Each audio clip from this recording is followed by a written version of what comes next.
はい、こんにちは。ちょっと今回は日本語でやっていこうと思うんですけれども、ちょっとぜひ、お話を聞いてみたい方がいまして、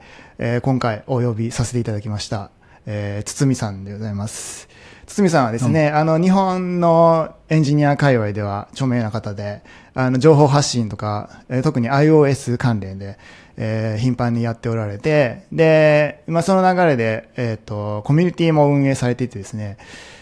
すごく面白いんですね。僕も去年の末ぐらいから、ちょっと興味本位で参加させてもらって、で、結構インスピレーションをもらってるんですけど、で、なんで参加したかっていうとですね、僕自身も、YouTube とか、あるいはブログとかでこれまでずっと情報発信してきて、で、その中でそのコミュニティを作るっていう方にも興味が出ていて、インクドロップっていうマークダウンのノートアプリを作ってるんですけど、そのユーザーのコミュニティを、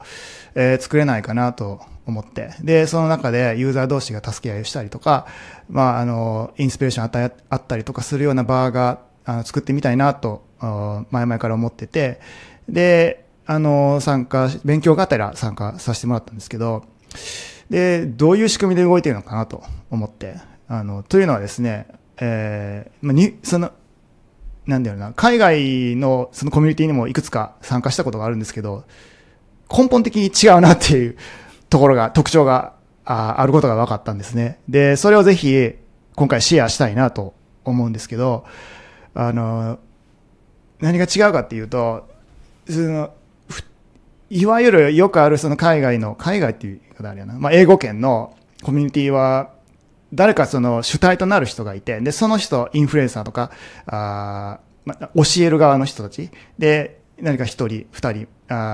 そういう主体となる人がいて、その人たちに集まって参加するっていう、で、コミュニティが形成されるっていう形式が、主だと思うんですけど、そうではなくて、堤さんのコミュニティは、そういうなんか一対他の関係ではなくて、それぞれがアクティブに活動してやって、他対他の関係になってる、マルチマスターみたいなデータベースみたいな、そんな雰囲気のコミュニティになっていて、全然違って、それが衝撃を受けたんですね。で、どうやったらこういう面白いコミュニティが作れるんだろうと。自分がコミュニティをそういう作ろうと思った時に、自分が主体でやっていくとどうしても自分がいなければ成り立たないコミュニティになってしまいがちですね。そうするとマンパワーに頼ることになるので、自分がそこまで無限に時間も労力エネルギーもあるわけじゃないので、なんとか自律的に回るような仕組みが作れたらいいなと思ってるんですけど、そういうところの仕組みとかを今回聞けたらなと思います。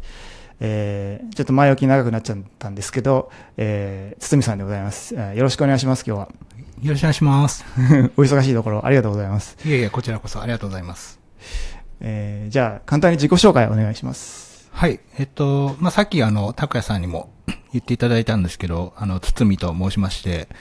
SNS とか GitHub では SHU223 週1堤で、週2me というので、SHU223 という ID で、活動してます。で、おおむねというか、十何年エンジニアやってて、ずっと、iOS エンジニアとしてやってて、その間会社で働いたり、フリーランスやったりしてるんですけど、基本的にはフリーランスの期間が長いかなという感じで、はい。基本的には iOS エンジニアですと。で、発信活動を結構やってて、技術記事を自分のブログとかキータとかゼンとかに、ノートとかに書いたりしつつ、あと、YouTube でもエンジニアの、拓也さんも一回出ていただいたんですけど、エンジニアの方にいろんな、インタビューをしたりとかするチャンネルをやってて、で、あと、その流れでコミュニティも作ってっていうので、今、こういう機会をいただきました。はい。で、今、拓也さんが、コミュニティ、こういうのどうやったら作れるのかなって、ご紹介いただいたんですけど、僕自身も、いろいろとやっている過程で結果的にこうなったという感じで、どうやったら作れるかっていうのは僕自身も言語化できてないので、拓也さんにいろいろ掘ってもらいながら、今回言語化できたらいいなと思っています。はい、そんな感じでよろしくお願いします。よろしくお願いします。それで、堤さんのコミュニティの名前はエンジニアと人生っていう名前で、なんだろう、人生についてエンジニアとしてのキャリアの中で考えてみるみたいな、コンセプトなんですよね。そうですね。うん、はい。まあなんかそんなに、狙いがあってつけたわけでもないんですけど、まあなんかもともとは、ポッドキャストでいろんな人に雑談がてら、こう話を聞きたいなっていうので、でもその当時、なんかエンジニアのポッドキャストって言うと技術の話をするのがほとんどだったんで、僕はなんか、その技術の話とか、こう難しい話よりも、なんかその人の、まあエンジニアリングをコアに軸にしたその人生の話を聞きたいなというのがあったんで、まあそれで、まあ思いついたタイトルがエンジニアと人生だったっていうので、でまあそのまんまその流れでコミュニティに至ってるので、そうついているっていう感じですね。確かに当時は、その著名な開発者の方のポッドキャストはいろいろあったと思うんですけど、やっぱそういう尖った技術の話とかが多かったですよね。で、まあそれから周りの興味のあるなんか漫画とかそういうのに雑談がてら話している方がよくいらっしゃったと思うんですけど、そうではなくて、その人生っていうところにライフスタイルとかですかね、にスポットを当てて、日々の悩みとか子育てとかそういうですね、周辺にスポット当てたものはなかなかなかった気はしますね。はい。そうなんですよ。なんか、そうですね、なんか、いろんな、まあ、エンジニアで普通に就職して何々エンジニアですで働いてるっていうのだけじゃなくて、なんかまあ最初の方に出てきていただいた梅野さんとかは、まあ個人開発でずっと、もう大学出て一回も就職せずに個人開発だけでやってて、なんか1日3時間しか働かないみたいなライフスタイルとかも面白いし、個人開発に対する考え方もなんか全然僕と違ってて面白いし、まあなんかそういう僕の周りに結構そのエンジニアリングを使ってるけどなんかいろんな生き方してて面白いなみたいなのが人がたくさんいたんで、そういう人にまあ僕も話を聞きたいし、そういう人のに聞いた話をなんかコンテンツにしたら一石二鳥かなと思って、それで始めた感じでしたね。確かにYouTube の堤さんの YouTube を何個か見たんですけど、やっぱすごい楽しそうに話聞いてるなっていう印象がありますね。やっぱ人の話聞くのが好きなんだなっていうふうには思いましたね。やっぱだから人に自分以外の人に興味があって、でその人たちと話すなんか、知見をもらうとか、あるいは交換するっていうのが、主軸にあって、それを楽しんでいると、いうことですかね。で、その流れでコミュニティサロンをやろうと。最初はサロンだったんですよね。そうですね。最初はなんか、すごい、まあそのサロンの元々のきっかけは、結構10年ぐらい前に、タイムチケットっていうのがあって、で、そこでなんか何でも相談に乗りますみたいな感じで、500円でチケット売ったら割となんかそれが売れていろんな人に会う機会になって、まあそこでなんかいろんないい出会いとかもあったし、まあ相談に乗ってすごい感謝されたりもして、まあ結構それが楽しかったっていうのはあるけど、まあ500円でやってもなみたいなところはあったし、まあすごい高いお金を取るのもなんか違うと思ったんで、まあそれ自体はあんまり、まあそれもあんま時間が基本的にないので、やめちゃったんですけど、まあそれは面白かったなっていうのはずっとあって、で、そこからなんか、オンラインサロンみたいな流れが出てきたときに、まあ自分には関係ない話かなと思ってたんですけど、まあなんかふと、それやってるエンジニア友達の、やってるのを見てみたら、なんか割と、まあ、そのサロンとして結構たくさん人がいて、でも実は相談するのはごく一部の人で、でもその相談がみんなのコンテンツになることで、なんか、なんでしょうね。みんなから、ちょっとずつ、500円ずつお金をもらって、で、誰かの相談を受けて、それをコンテンツにするっていうのは、なんかこう、まあ、僕も相談に乗って楽しいっていうのもあるし、さらになんか一人からもらうお金は小さくても割と収益になるから、なんか、時間帯効果が合わないっていうところの問題も解決するなと思って、それで500円で始めてみたっていうのが、まず最初のきっかけでしたね。ああ、なるほど。じゃあ質疑応答ベースで最初は始まって、その答え自体がコンテンツになると。そうですね。それを動画に残して見れるようにして、っていうのが売りに始めてましたね、最初。それが動画形式なんですね。そうですね。相談するのを、あくまで、個別相談じゃなくて、みんなが見てるところで、ズームで相談受けて、それを録画して、後から入った人も見れるみたいな感じで、それでそれを、サロンの価値として始めたって感じですね。じゃあアーカイブも見れるようになってたと。そうですね。はい。なるほど、そういうのか、面白いな。自分が勝手にイメージしてたのは、コミュニティはスラック上にあるんですね。で、チャットでやり取り、基本はそこでやり取りするんですけど、それとは別で、定期的にズームとかで、ミーティングしてて、で、質疑応答を受けて、それがアーカイブされて、後から参加した人も見れると。スラック上で Q&A を細々としているのかと思ってたんですけど、そうではないんですね。そうですね。基本的にはスラックはただの連絡手段として用意しただけでしたね。いついつズームやりますみたいな。なるほど。そうだったんですね。じゃあ最初は、これはちょっと先に言うとあれか。タイムズのチャンネルは最初からあったわけじゃないということですか？そうですね。僕自身あんまりタイムズ文化っていうのをそんなにどっぷり使ったこともなかったので、誰かがやりたいっつって、いいですよぐらいの感じで、始まったんじゃないかなという気はしますけどね。なるほど。タイムズ文化はちょっと奥深いので、またちょっと後で掘り下げるとして、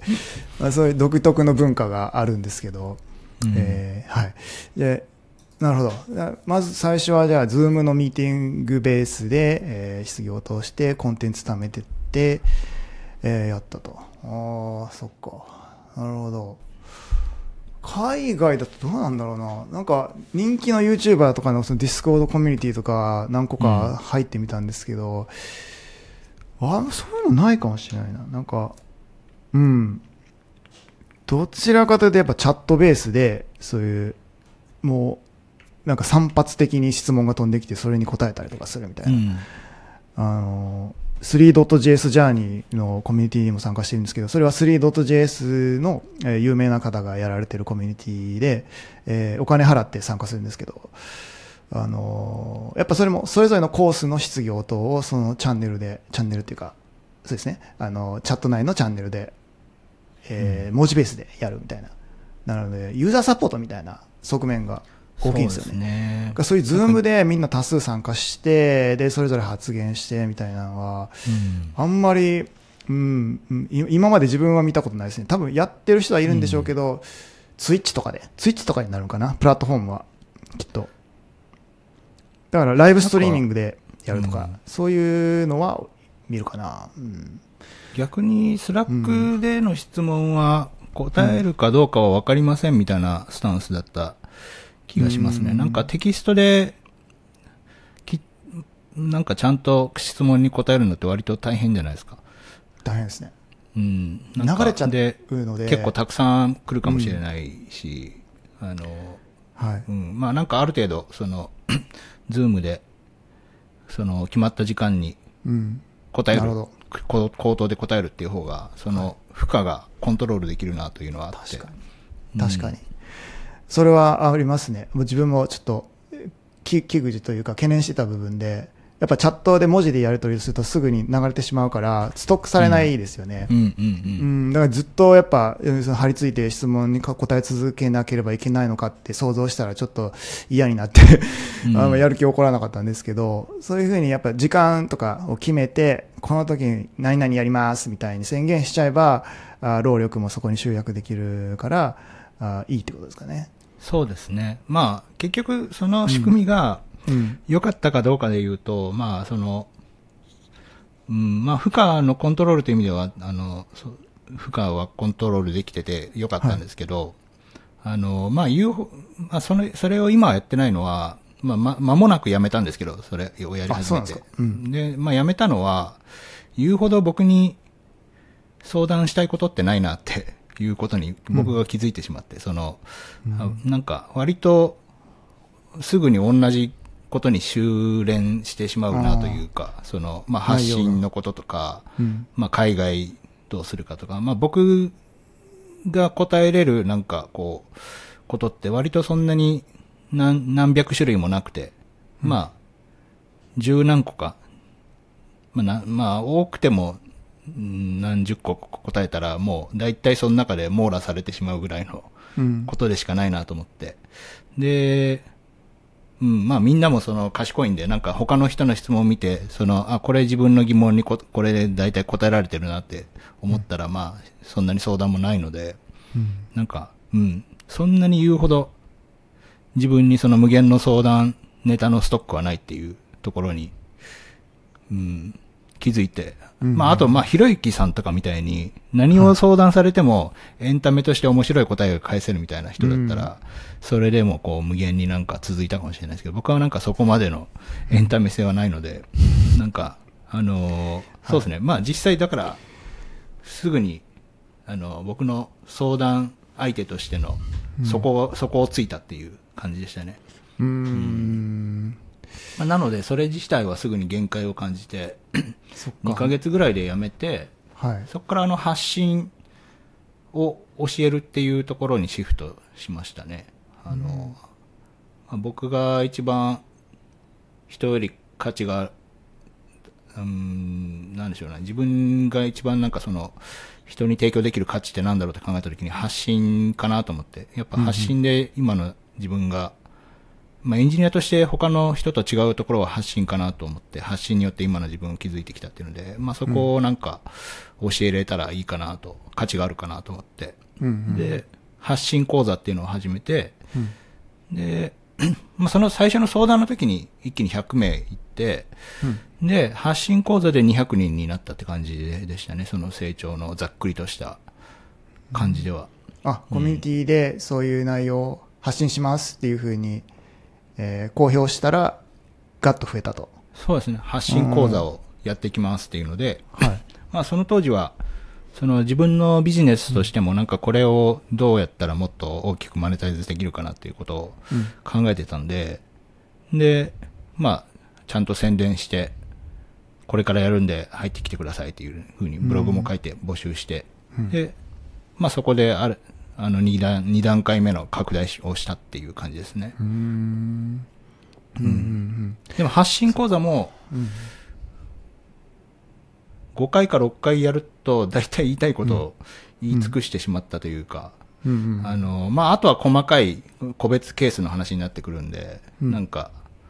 そこはなんかまた公開相談みたいな感じでしばらくやってたけど、僕がなんか、プレゼン資料を作って、教えるみたいなのは、ところは、まあ YouTube で4回ぐらいまで公開してるけど、まあなんか、だいたい、そうですね、もうちょっとやったのか覚えてないけど、まあ4、5回で言い尽くしてしまったっていう感じでしたね。で、そっからコミュニティにシフトした感じかな。そこまではサロンとしてやってて、僕が堤修一のオンラインサロンという感じで、僕が教えるという、一対多でしたね、そこまでは。なるほど。一対多でじゃあやっていくとどうしてもネタ切れが起こりがちみたいに。そうですね。ですかね。もう僕の提供できる価値はすぐ提供しきってしまうという。これはもう YouTube チャンネルとかにも言えることですね。もう最初は、まあ、人生で一発二発出せるかみたいなネタの動画を出したらすごいバズって、さあ今後どうしようみたいな。そんなん何発も打てへんぞみたいな。やってどんどん内容が薄くなっていって、なんかちょっとバズり系のなんかよくあるネタみたいに走っちゃうとか、よくあるパターンだと思うんですけど。そうなんですよね。限界がありますよね、やっぱり。なんか、リビルド FM の宮川さんが、別のどんぐり FM っていうポッドキャストで出てた時に、なんか僕が質問させていただいたんですけど、なんか違うかな、まあでもなんかそこで宮川さんが言ってたのは、自分とか、ゲストの、その人自身をコンテンツにしないようにしてるっていう、やっぱそれだとあっという間に消費されてしまうから。ゲスト自体をコンテンツにしない。そうですね。なんかあくまでトピックがあって、それについて話すっていうのは、まあ自分とか、その人自身をコンテンツにするのすぐその消費してしまうっていうので、そのトピックについて話すようにしてるっていうことを言ってて、なんか、僕はやってから初めてそれに気づいたけど、宮川さんはもうそれを知っててそうしてたんだなっていう。そっか。確かに、その人にフォーカス当てると、もう2、3回で終わっちゃうというか。なるほど。じゃあ、サロン時代は、そういう課題があって、で、コミュニティにシフトしたと。そうですね。で、なんかその頃には、その連絡手段として用意してたつもりだったスラックが、割となんかその、まあ他のいろんな人もなんかその、なんでしょうね。例えばなんかスラックに、質問とかが来てて、割と僕はそんなに答えてなかったりとか、まああと僕、まあ技術面で言えば iOS 以外わからないっていうのもあるし、なんかでも、その他の人がそういう質問に答えてたりとか、まああと僕、まあその頃にはタイムズ始まってたのかな。タイムズがあって、で僕と関係ないところでそのメンバー同士の交流があったりとか、で、だからなんかそのいろんなところで僕以外の人が、そのスラックの中で価値を、その価値の交換が始まってたなと思って。なるほど。まあ、僕が関係ないところで。で、まあなんかこれってもうサロンというよりコミュニティだなと思って。っていうのと、あとなんかやっぱサロンっていうのが、やっぱ今もあると思うんですけど、うさんくささっていうのはあると思ってて、まあ僕にとっても、そのうさんくささって良くないし、まあ入ってる人とか入りたい人にとってもそのうさんくささは良くないなと思って、まあそういう意味でも、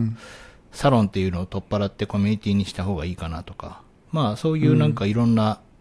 要因があって、まあエンジニアと人生サロンからエンジニアと人生コミュニティに改名したっていう。なるほど。でも改名しただけだけど、なんか実際そこから、やっぱコミュニティとしての、そうですね、なんかそこら辺加速した感じですね、コミュニティ化が。じゃあ最初は堤さん主体でやってたのが、そうこうしているうちにメンバー同士のやり取りが生まれて、で、そこで、タイムズも始まって、自然発生的に始まったということですね。で、じゃあ、タイムズせっかくなんでここで、簡単に説明するとですね、ツイッターみたいな感じですよね。そのスラック上でツイッターみたいなことをするっていう文化なんですけど、これが、僕も以前、自分の英語の方のツイッターアカウントで聞いたんですけど、全然馴染みがないみたいで、これ英語圏では全然なさそうなんですよね。自分自身専用のチャンネルをスラック上で持って、で、そこで自分が今何してるとか、どんなことに取り組んでる、疑問に思ってるとか、何々があったみたいな、本当にそのツイッター上でつぶやくような内容をスラック上の自分のチャンネルで、つぶやくっていうような文化ですね。が、日本にはどうやらあるようで、で、それが自然発生して、で、堤さんのコミュニティ上で、それがまあもうほぼメインみたいに今はなってるんですけど、それが発生したと。そうですね。ちなみになんか、ニュアンスとしてはルームとか、チャンネルとかの方、まあチャンネルはまあスラック自体の概念だからあれだけど、まあルームみたいな方がしっくりくると思うんですけど、なんでタイムズって言われてるかっていうと、なんか文脈をたどると、そもそもその、まあいろんな会社でその、まあ日報とかそういうのあると思うんですけど、なんかその、もっと刻々と細かく、そのやってることとかを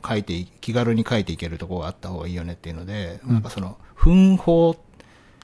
との報告、日報じゃなくて分報という意味で、なんかそういうのが始まって。分報って読むんかあれ文法かと思いました。なんか文法かもしれない。そこは、でも時間に対する分だと思います。ただ読み方はわかんないです。知らなかった。分かれるんじゃなくて、秒、分、時間の意味での分だったんですね。ミニッツの意味だと思います。面白い。なるほど。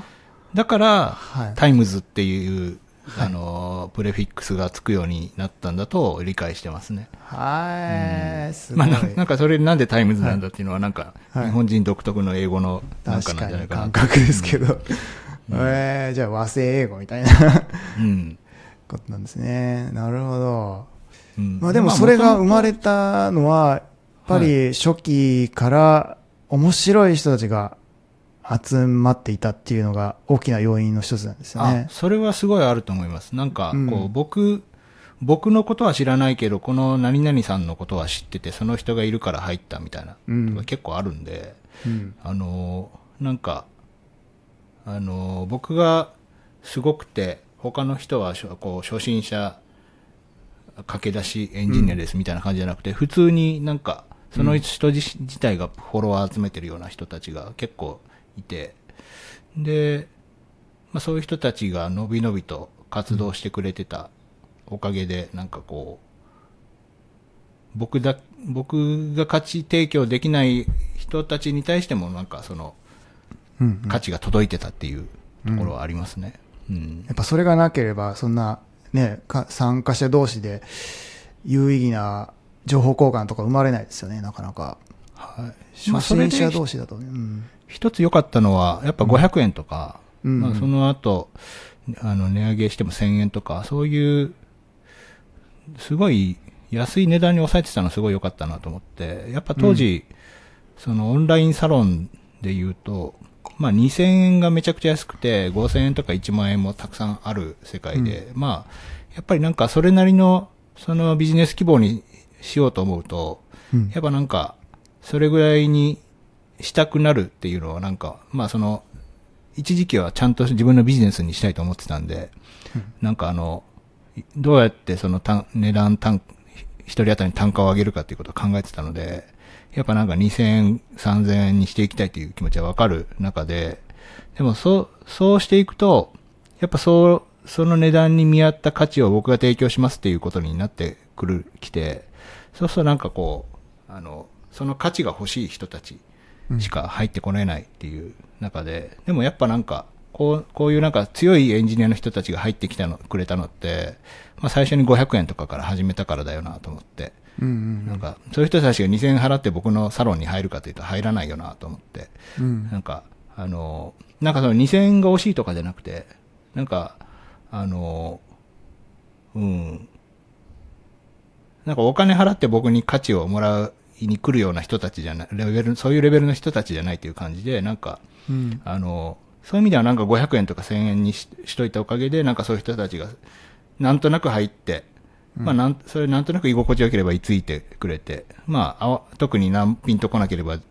去っていってみたいな感じで、なんか出入りがしやすい値段になってしてたおかげで、なんかそういう、なんでしょうね、僕の傘下にはない人たちも来てくれてるっていうのはありますね。確かにそこを5000円とか1万円とか払って参加すると、やっぱその分元を取らなきゃっていう気持ちが生まれますよね。もしそれでね、そこまで学ぶことがなかったら、やっぱりすぐやめないともったいないみたいになって続かないですよね。でも500円とか1000円の価格帯だったら、まあ今月は別に、参加しなかったけど、来月はまたやってみるか、みたいな気持ち、余裕は生まれますね。そうなんですよ。だから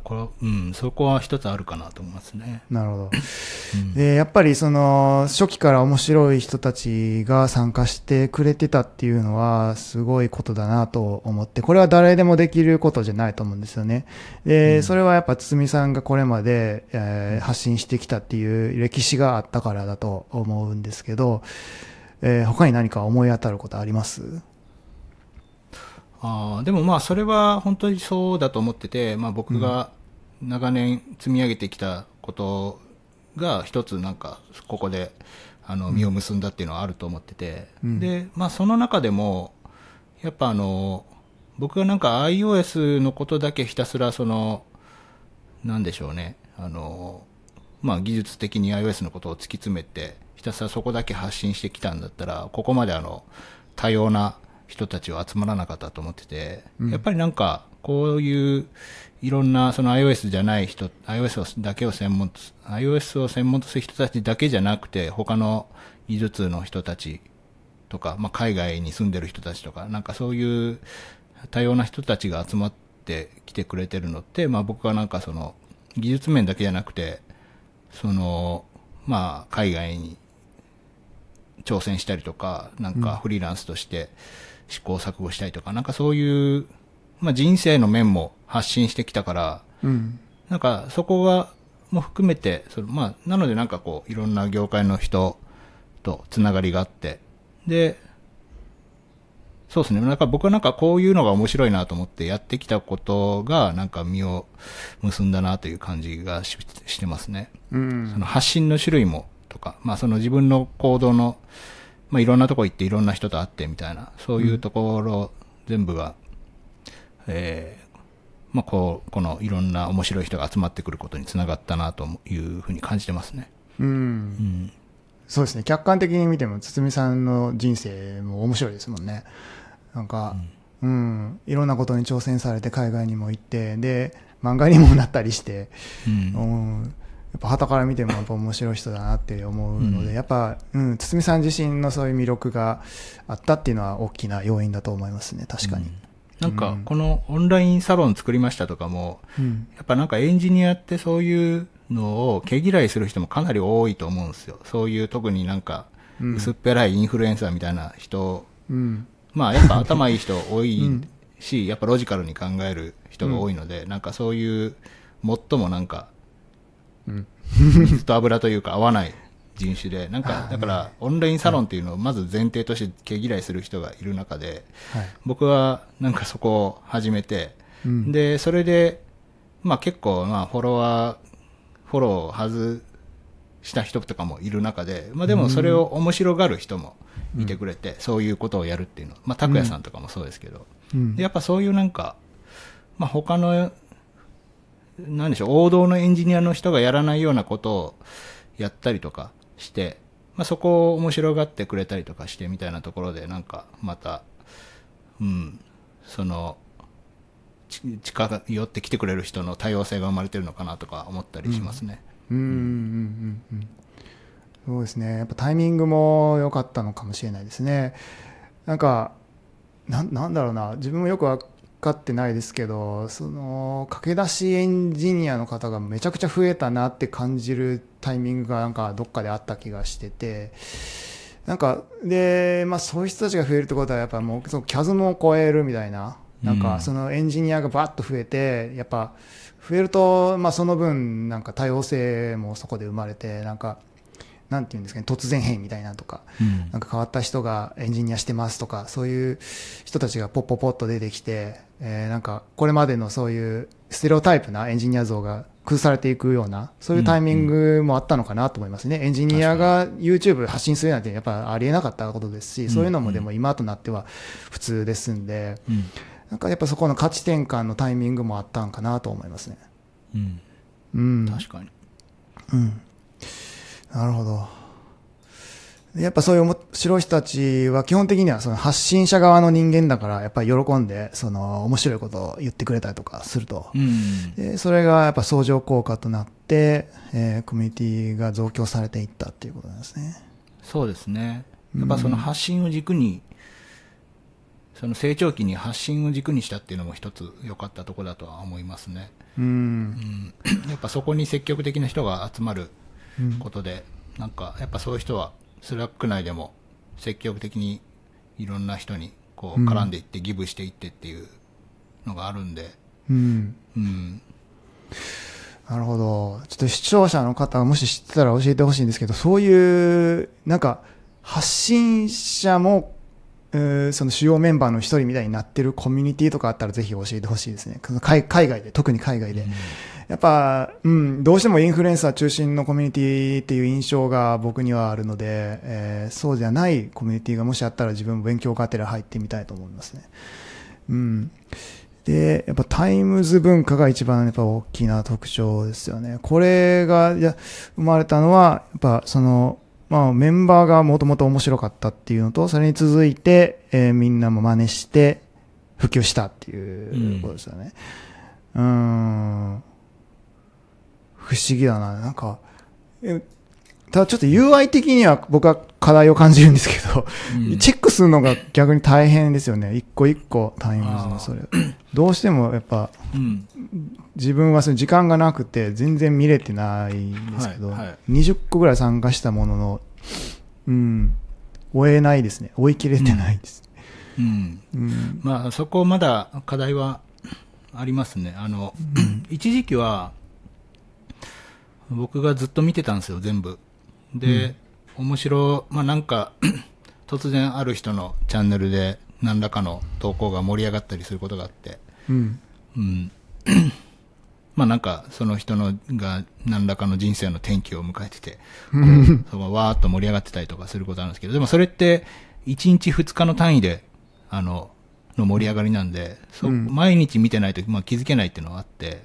で、僕がでも全部のチャンネルを全投稿見てたので、なんかそういうのを、僕のチャンネルで、まあ、基本僕のチャンネルはデフォルトチャンネルにしてるので、まあ、抜けた人以外はまあ入ってるんで、まあ、僕がなんかそこを自分のタイムズでそういうのを紹介することで、なんでしょうね。僕が、まあ、キュレーション役として機能してたっていうのはありましたね。全部見れてた頃は。2年ぐらい前まで全部見てたんですけど、ちょっとまあ、今は全然見れてないけど、2年ぐらい前は毎日何時間もかけて全部見てましたね。おー、何時間も。すごい労力だ。で、しかもまあ、すごいリアクションつけてたんで、スタンプを。なんか、こう、やっぱ、まあなんかあんまりこう、まだその周りに、このコミュニティに友達がいない人とかでも、まあやっぱ何かしらそのタイムズで書いてくれてたら、まあ他の人はまだ知り合いいないからリアクションつきにくい中で、僕がやっぱそこに対してちゃんと見てるよっていうリアクションつけるっていうのは大事だなと思って。で、まあ全部チャンネル巡って、で、しかも大量にリアクションなるべくつけるようにしてましたね、見た投稿に関しては。っていうので、まあそうですね、僕がなんか、こう、下で、薪をくべてたっていうのはありますね。大事ですね。あと、あれだな、なんかいろいろとその自動化をまあ、有志でやってくれてるのがあって、で、全チャンネルに一括で入る機能とかあって、まあ、常時タイムズ、辞めた人のアーカイブしてるけど、それ200チャンネル前後あって、まあ、何がいいかわかんない、どこに入るべきかわかんないんで、一旦全部入るっていうことができるようになってて、で、まあ、それを一括で入る、なんでしょうね、そのアプリを書いてくれた人がいて、まあそれ、僕最初なんかそんなに全部見たい人なんているのかなと思ってたけど、まあ結構、もうなんかデフォルトで結構それみんな使うようになってて、一旦全部入って、それでまあだんだん減らしていくみたいな感じで、結構まあそれが使われてるから、だから、なんでしょうね、そんなに知り合いいなくても、一旦なんか長くいれば、その後から入ってくる人がそので一括で入ってくるんで、そのタイムズに人が入ってくるようになって、まあそれなりにだから投稿してれば、反応がつくようになってっていう感じになってますね。それのおかげで。今はちなみに何人ぐらいいるんですか？今は、今だと217人ですね。217人で、でも全員がやっぱアクティブなわけじゃないですよね。結構一部の方ですよね。まあなんか、スラックのアクティブ、まあ、スラックを見てるというので言うと、9割ぐらいは見てるっぽいですけどね、常時。まだ1ヶ月に1回はアクセスするというぐらいで言うと。その中でアクティブに発信してる方って何割ぐらいなんですかね？どれぐらいなんでしょうね。なんか、スラックの流れはまあめちゃくちゃ早くて、なんか、今は90日でログが流れるようになってるけど、前は1万件でログが流れる仕様だった時は、もう3週間ぐらいで、もう3週間前のログが見れないみたいな感じだったんで、めちゃくちゃ流量は多くて、何人ぐらいなんでしょうね。50人ぐらいは何かしら書いてんじゃないかな、タイムズに。結構多いですね。じゃあ25% ぐらい。ちょっとでもごめんなさい。なんか、すごい、適当かもしれない。なんか、これまた、有志の方が、なんか API 叩いて、統計データのクイズをたまに出してくれてたりとかしてるんですけど、なんかこう、何人が、何でしょう、スタンプをつけた数ランキングとか、なんかそういうので、こう、クイズ出したりしてくれるんですけど、なんかそれで、結構なんか、スタンプつけてる人数で言えば意外と結構多くの人が一つはつけてんだな、みたいなのとか。かもしれない。なんか、あった気がして。ちょっとでも、それもログがもう流れてるんで、まあ、最初のやつは。ちょっとわかんないんですけど、意外と、スタンプつけてくれてんだなっていうのは思いましたね、当時。自分もタイムズで何か書いたときに、結構スタンプつくなっていう印象があって、で、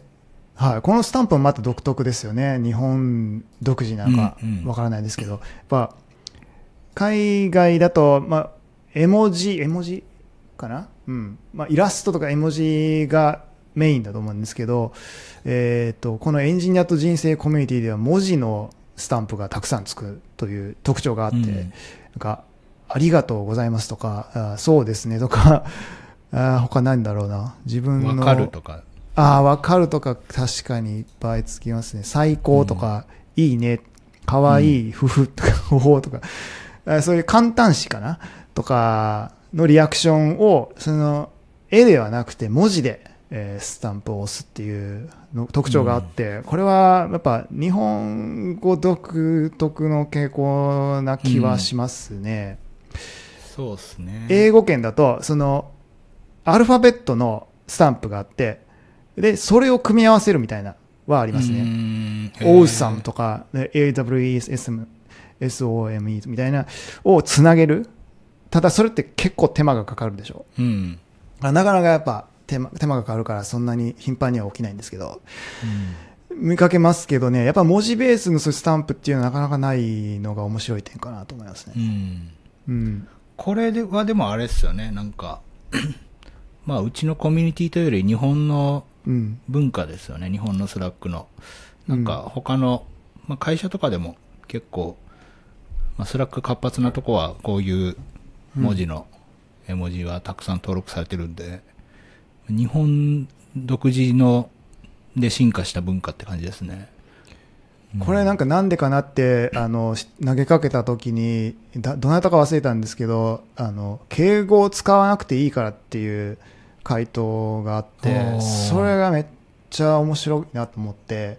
日本語は基本的にはその立場を意識しなければ喋れない言語ですよね。で、特に会社内みたいな組織だとやっぱ上下関係がついて回るので、そうすると敬語を使うべきか否かみたいな、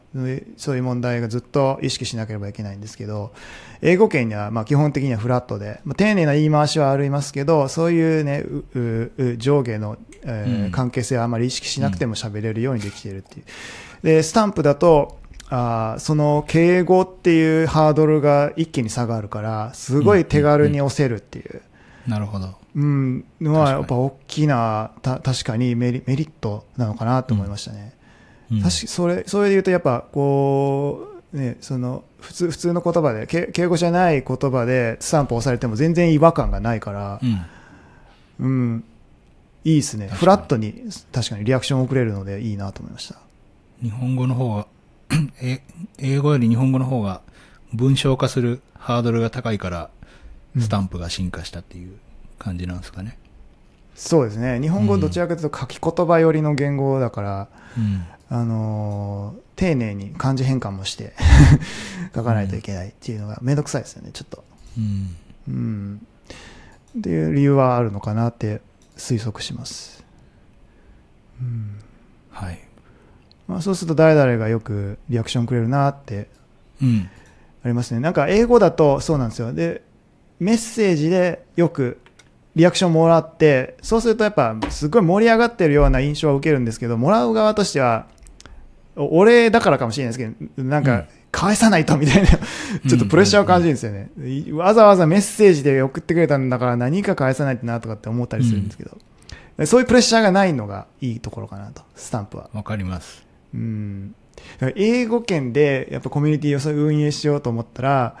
でもそのスタンプの文化なかなか取り入れづらいですね。これは言語構造上の問題だから難しそう。そうですね。いや、でもこれあると本当楽で、なんか、ツイッターとか、フェイスブックメッセンジャーでもやり取りしてて、スタンプで終わらせたいなみたいなとかあります。そっか、Facebook メッセンジャーでは使えないからか。そうですね。で、なんか、ツイッターとかでも、こう、まあ、ライクなり、まあ、ライクとか、まあ、ライクと RT ぐらいしか、まあ、ないですけど、なんか、このスタンプが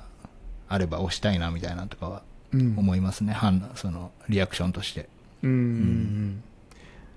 そっか、そういうシグナルを送り合える文化。いいな。なんかそれを代替手段で英語圏でもできたら面白いな。ね、これ使えたら本当いいですよね。コミュニケーションとして本当に便利ですよね。一応自分もその英語圏というか、ディスコードの自分のプライベートサーバーを持ってるんですけど、ね、何人かその協力してくれる人たちが参加していて、でその中で自分もタイムズ的に自分のやってることとかをこうレポートしてるんですけど、まあそういう文字ベースのスタンプじゃなくて普通に絵文字のスタンプでたまにそのメンバーが、返してくれるんですけど、それだけでもだいぶなんか見てくれてるんだなって感じることができるんで、そういう空気感がなんかいい空気が流れるというか、無視されてないっていうのは思うことができてすごくいいなと思います。そう思います。いや本当このスタンプ1個でちゃんとコミュニケーションになるんで、すごいいいと思います。そうですね。なるほど。初めての人が馴染んでいくっていうのはすごい大事だと思うんですけど、コミュニティにおいて。でもそこの課題をずっと残し続けたまんまではありますね。オンボーディングが大事ですよね。自分もアプリで、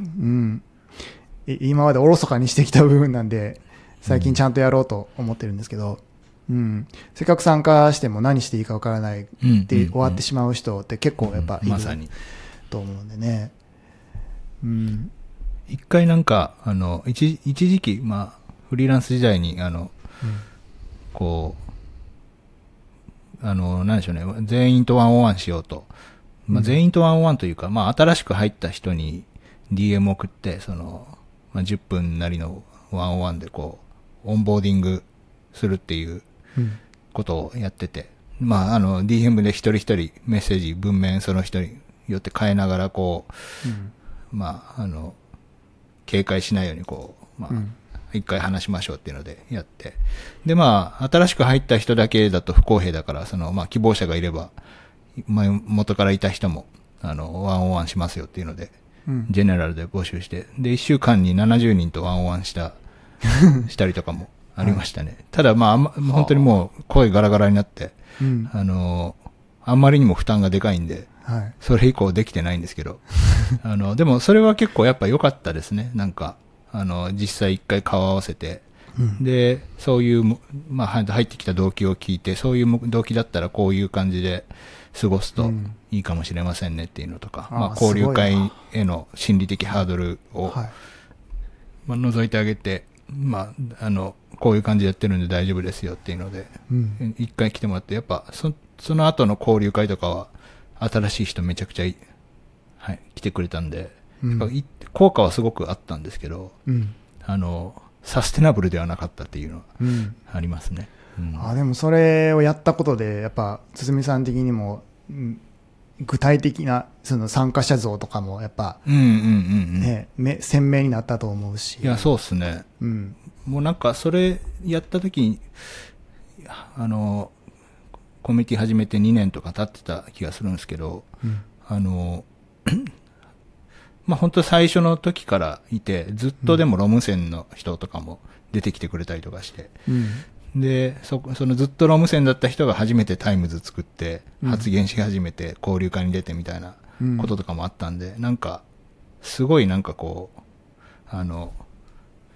こう、眠ってた、なんでしょう、海底に沈んでたものをこう、はい、掘り起こしたような感覚がありましたね。いいですね。すごい手応えがありました、全員ワンオンワンみたいな。すごいな。でもいいですね。それは、やっぱ自分もユーザーが実際にどんな人なんだろうっていうのを、やっぱ顔と顔を合わせて喋ったことほぼないので、やっぱそういうどういう人でっていうところの、その像、ユーザー像みたいなのは結構あやふやで、未だにやっぱ、まあ自分向けに最初作ったっていうのもあるから、無視してきた部分ではあるんですけど、それを見ることでまた違ったイメージが広がりそうだなって思いますね。やっぱそれができるのってなかなかいないと思うんですよね。そのワンオンワンをめちゃくちゃたくさんの人とやるのは、やっぱりどっか別のモチベーションがないと、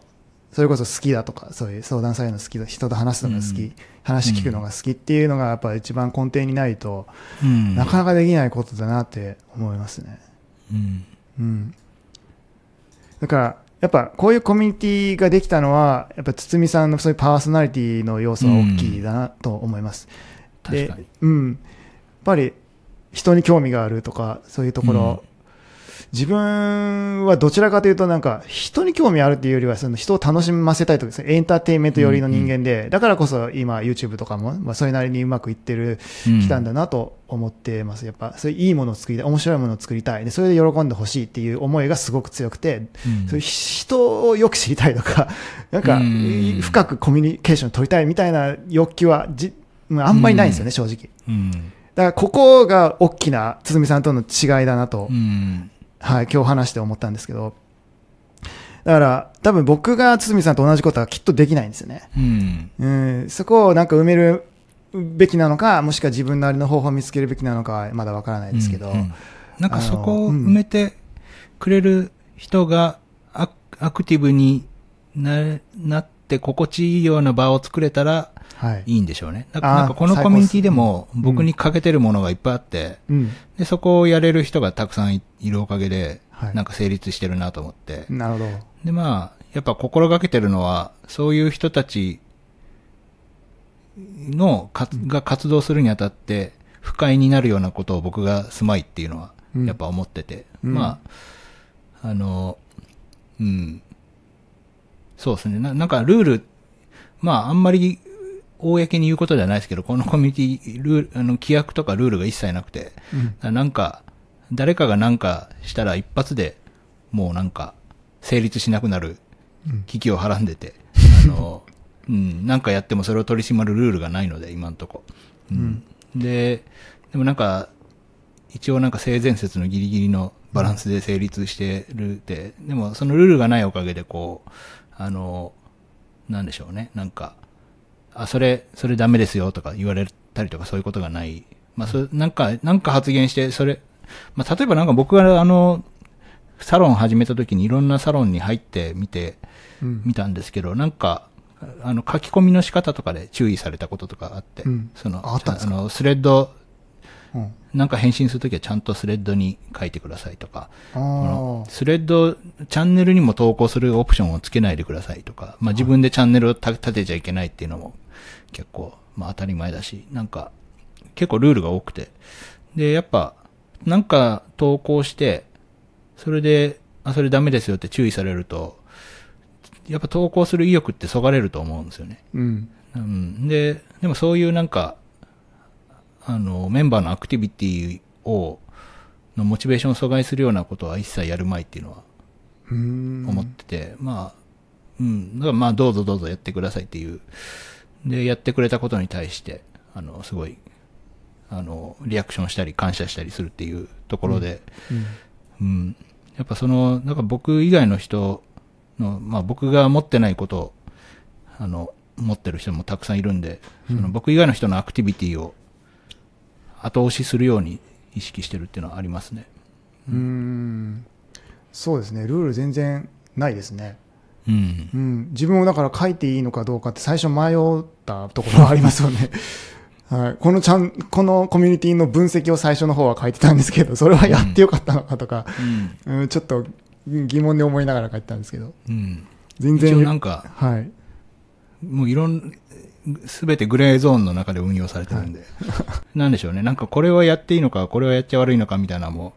なんとなくみんなの中で、適切なところにバランスが取られてる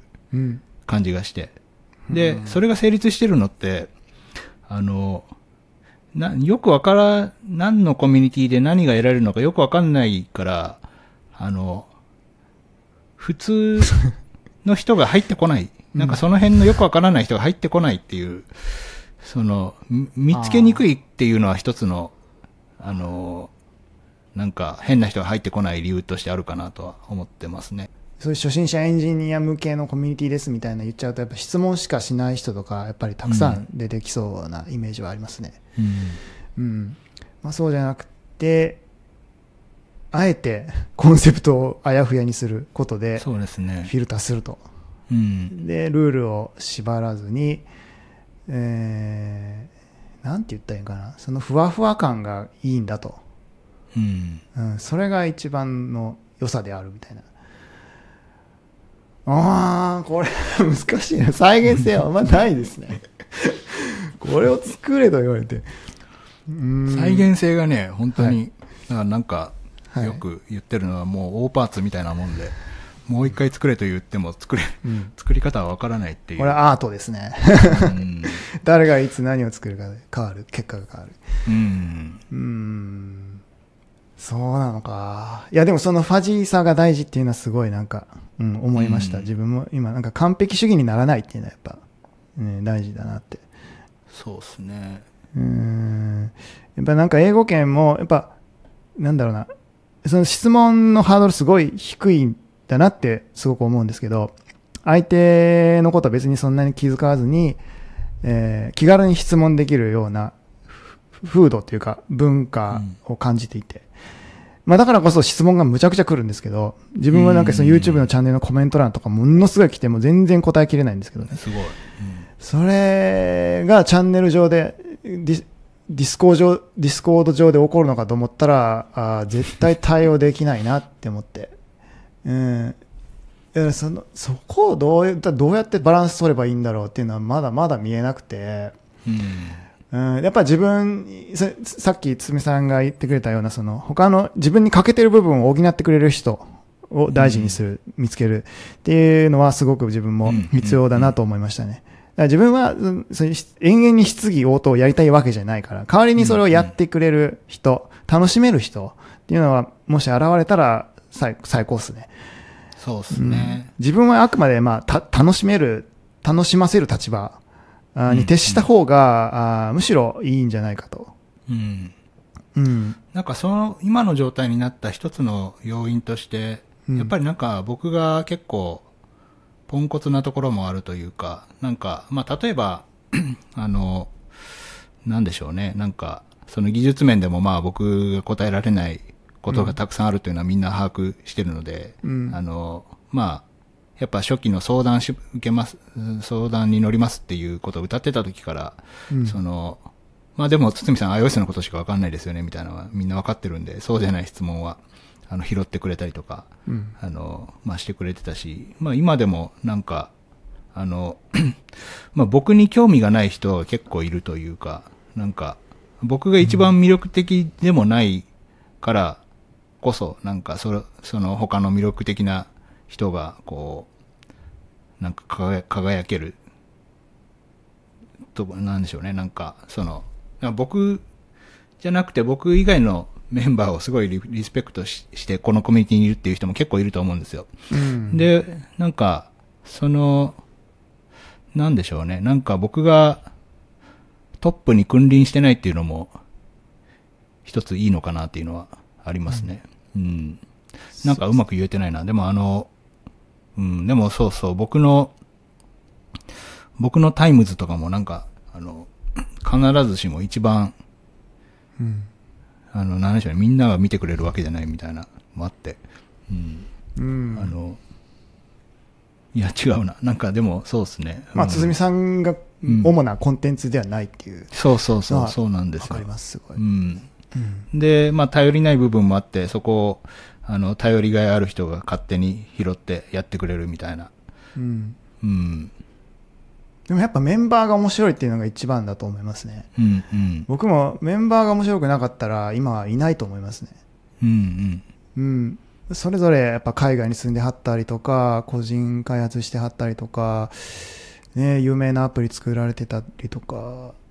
そうですね。やっぱ面白い人がいるから自分も、なんだろう、その場に属してるってだけでちょっと満足感ありますね。うんうん。うん。そんな堤さんがじゃあ今後、このコミュニティをどうしていきたいみたいな展望とかあったりしますか？はいはいはいはい。ですね、うん。なんか、そうですね、なんかもう一個いただいてた質問で、現在の運営の悩みみたいなのがあって、ああ、はい。で、まあ、個人的に思ってるのは、まあ、このコミュニティの盛り上がりのピークってなんだかんだ、今じゃなくて、まあ、去年とか一昨年ぐらいだったかもしれないなと思ってて、まあ、なんか、すごいまあ、秘密基地っていうなんか個人で、物件賃貸物件借りて、そこでコミュニティ、誰でも集まっていいよみたいな感じで開放してくれてた人とかいて、まあそういう場所もあったりして、まあメンバーがあそこで集まってたりとか、まあなんかまあ今も結構なんかオフラインの集まりそれぞれであるんですけど、まあそういう場所もあったりとかして、で、まあ人数的にも一時期250人を常時超えてた時期からすると少しまあ減ったりとかしてて、で、まあだから、ピークは今じゃないなと思うところはあるんですよ。で、まあやっぱ今結構僕はまあエンジニア、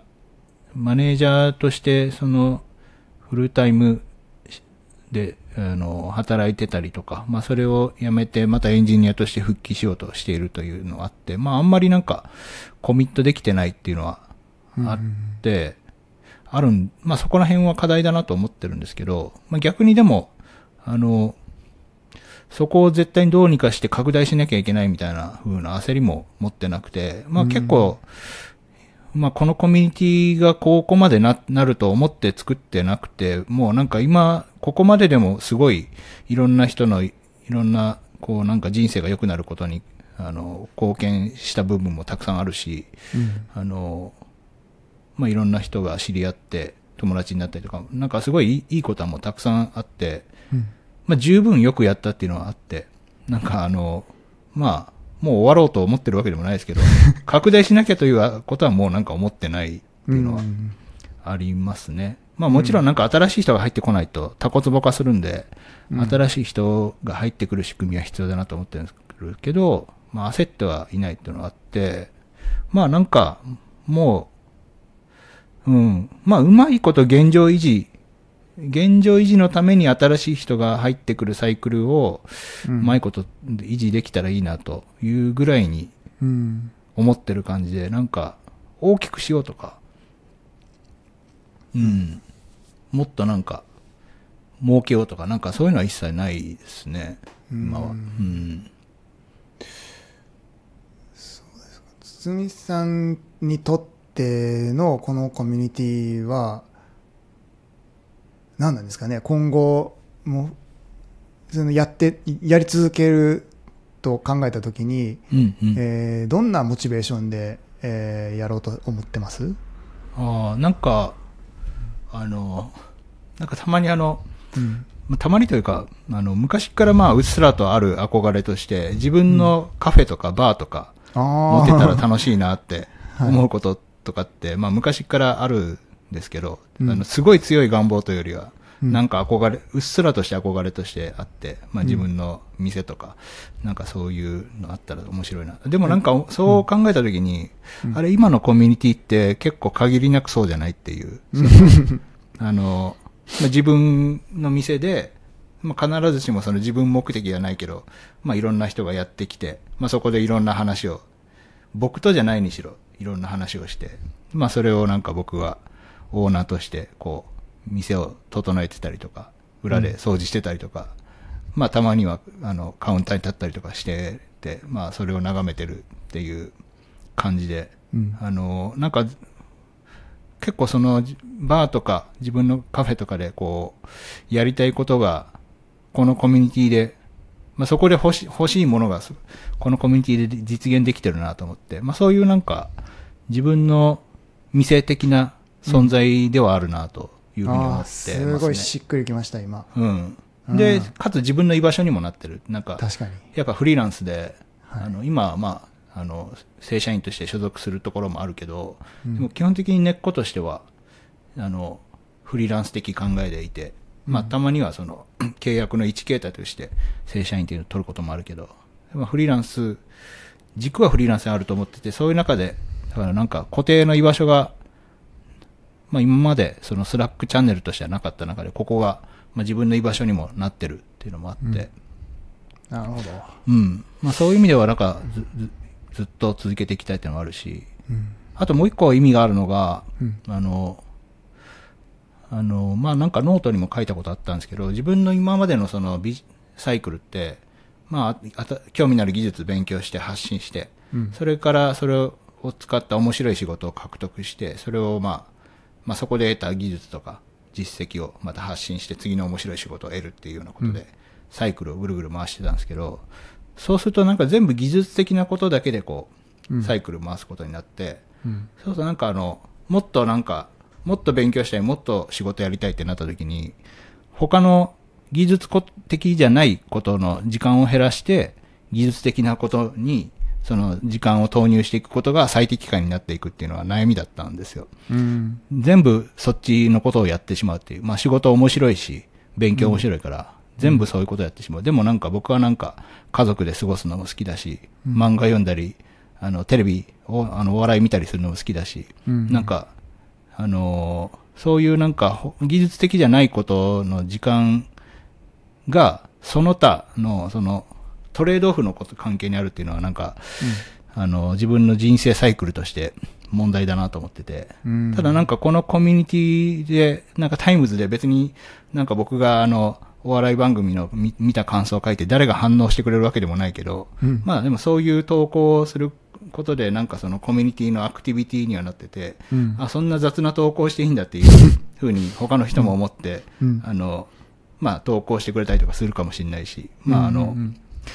なんでしょうね。なんか、何を投稿しても自分のビジネスにつながってるっていう感覚があるんですよね、このコミュニティに関しては。なんか、自然体で入れるっていう。技術以外の自分の人生活動全部を、その、自分のビジネスサイクルの中に組み込むことに成功したなっていう感覚があって。なんか、それは新しいな。そういう意味でも、すごい意義のある場だなと思ってますね。それは今まで聞いたことないですね、そんなオンラインコミュニティ。つまり、エンジニアと人生とは、堤さんにとってのバーとかカフェであると。いうことですね。そうですね。いや、すげえ面白い、それ。めちゃくちゃ楽しいですね。確かに。そういう憧れは誰しもやっぱ持ちますよね。自分、老後はカフェをやりたいって言ってる人たくさんいますし。まあでもね、物理的なカフェをするのはなかなか難しいから、オンラインでやっちゃおうと。まあ全部結果論ですけどね。そういう結果的にこうなったっていうのはすごい面白いな。そうするとやっぱ、だからやっぱ拡大路線を取らなくていいっていう。そうですね。やっぱこういうリスペクトできる人たちが集まってくれて、こう、まあ楽しそうにやってくれてたら、もう別に、そうですね、しぼんでいっても、まあ、今が良ければいいなという感じですね。いいな、それは。自分も取り入れたい考え方ですね、それは。いや、めっちゃ勉強になりました、今日は。どうもありがとうございます。面白かったです。いや、今日はお忙しいところありがとうございました。いや、こちらこそありがとうございました。楽しかったです。